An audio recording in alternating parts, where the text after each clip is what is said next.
What's up, everyone? It's your girl Naia, back at it again with another reaction that's about to blow your mind. Today, we're diving into the wild world of computer architecture, but hold up, this isn't your average lecture. Nope, we're breaking it down with the one and only Minecraft. Can you believe it? I mean, who knew building blocks could teach us about cuss and memory? I'm already giggling just thinking about the chaos that's about to unfold. So grab your pickaxe, because we're about to dig deep into some pixelated tech magic. Trust me. You don't want to miss this. And hey, if you're as hyped as I am, make sure to hit that subscribe button and give this video a thumbs up. Let's get into it. The redstone system in Minecraft is actually a lot more powerful than you might think. By applying the principles of electrical engineering and computer architecture, we can turn this plain redstone line into a fully functional computer. That's wild. Turning redstone into a fully functional computer is next-level creativity. It's like building a brain out of blocks. The possibilities in Minecraft just keep blowing my mind.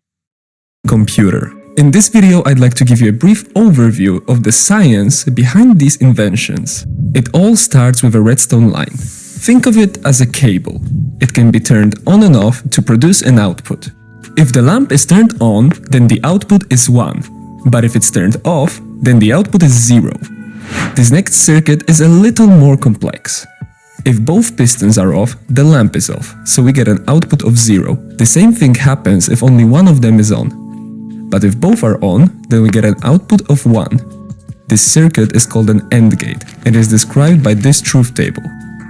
The output is 1, or in other words, true, only if the blue input and the green input are true. Now, let's zoom in on the pistons. They act as transistors. Simply put, transistors control the flow of electricity. When we apply voltage to the transistor, it lets the current flow through, just like the piston in the AND gate example. This is a cool comparison. Relating transistors to pistons in Minecraft really helps visualize how these concepts work together. It's like bridging real-world tech with gaming.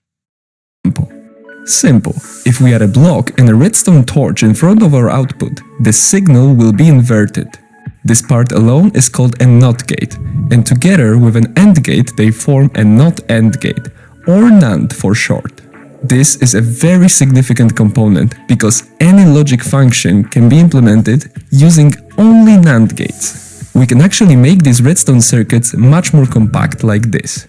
This will be very useful soon when we start making more complex components, like this one for example. It is called a half adder and it uses 5 NAND gates to add 2 binary digits together. Computers count different from humans. We use the decimal system, which uses 10 digits, 0 to 9, and each digit is multiplied by a power of 10. Computers don't do that, they use binary. Binary has only 2 digits, 0 and 1, which are multiplied by powers of 2. So the number 23 in binary would look like this, 10111. This is a neat visual. Seeing how 23 translates into binary really highlights the difference between our counting system and how computers process numbers. It's like a whole new language. 1. Now, if we want to add 2 binary numbers together, like 1 plus 1, we have to carry the 1 to the next spot. This gives us the result 2, which is 1 0 in binary. This is exactly what the half adder does. It adds 2 bits together. But counting up to 2 is not really that useful. That's where the full adder comes in. It uses 9 NAND gates, and unlike the half adder, it has 3 inputs. The third input is called the carry in, and it can be used to add the carry from the previous operation. So now we can put 4 adders in a row and connect their inputs and outputs to make a 4-bit adder. To check if it really works, I've built this binary display. The setup looks awesome. A binary display to test the adder is such a clever way to visualize the process. It's like turning math into a game. Can't wait to see it in action.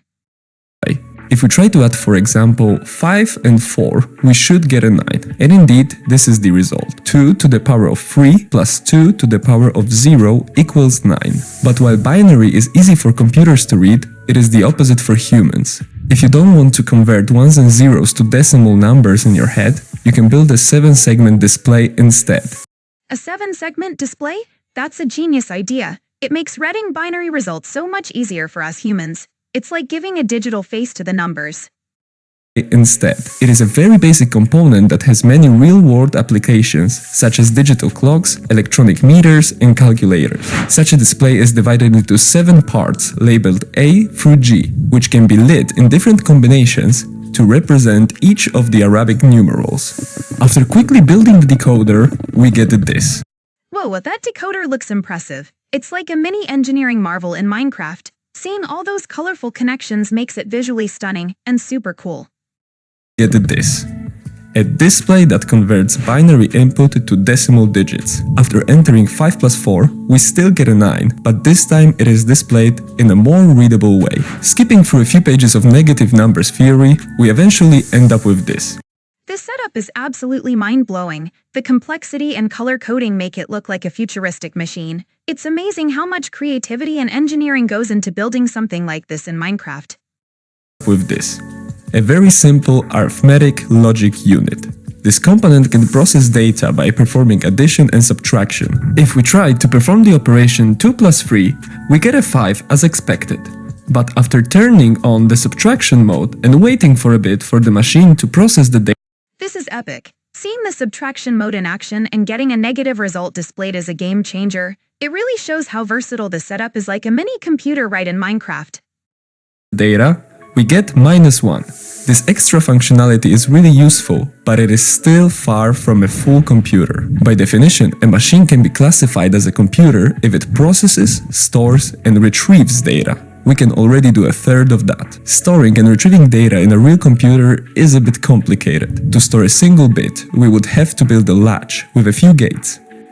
The senior latch design is super cool. It's fascinating how just a few gates can hold a single bit of data. It's like the building block of memory in computers, and seeing it in Minecraft makes it even more impressive.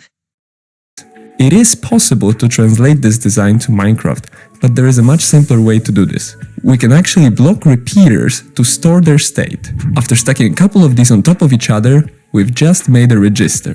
We can store numbers on it, which we can later fetch and process with the ALU. If we build enough registers, we can eventually start storing programs on them. This is getting intense. The idea of storing programs in registers is a huge leap toward creating a real computer. It's like watching the evolution of technology right in Minecraft. Programs are essentially rows of instructions and operands. For example, this instruction tells the computer to write the number 4 into register 2. But there is a catch. The entire instruction must be encoded in binary for the computer to understand it. This means that if you want to code a simple program, you would have to manually set the correct bits in the registers, which is a very tedious and time-consuming process. Normally, computers avoid this by using an assembler. An assembler takes in assembly code, which is easier for humans to understand, and compiles it into machine code. But let's get back to the computer. Now we need to build two separate storages: an instruction memory to store the programs and a data memory. This approach is called the Harvard architecture, and its alternative is the von Neumann architecture, which stores instructions and data in the same place. After adding the memory, all that is missing is a control unit which will fetch, decode, and execute the instructions. What we've got here is a very simple central processing unit, or CPU for short. This is incredible. Building a simple coup in Minecraft is a massive achievement.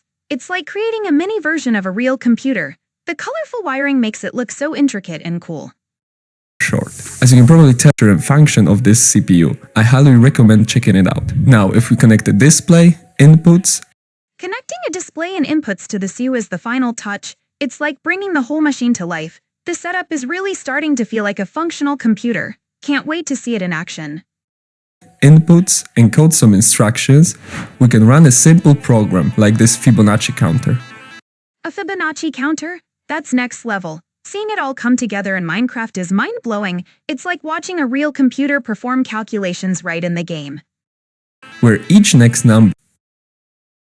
Hey fam, we just wrapped up that wild ride into the world of computer architecture with Minecraft, and let me tell ya, it was nothing short of a digital masterpiece. From building that redstone brain to visualizing binary like it was a whole new language, I was over here like, can I get a degree in Minecraft engineering already? Honestly, all my expectations from the intro were totally met and then some. The creativity and genius behind turning game mechanics into real-life tech concepts is just next level. I mean, a functional computer made out of blocks. How is that even real life? That whole segment with the 7-segment display was a cool lit moment too. I was living for the eye candy of all those colorful connections. It legit felt like a futuristic dream machine. Who knew learning about Cus could look so fly? So, if you're as amazed as I am, and you want to keep vibing with me on this journey of epences, you know what to do. Smash that subscribe button and give this video a thumbs up. Let's keep this energy going and bring more awesome reactions to you all. Catch ya in the next one.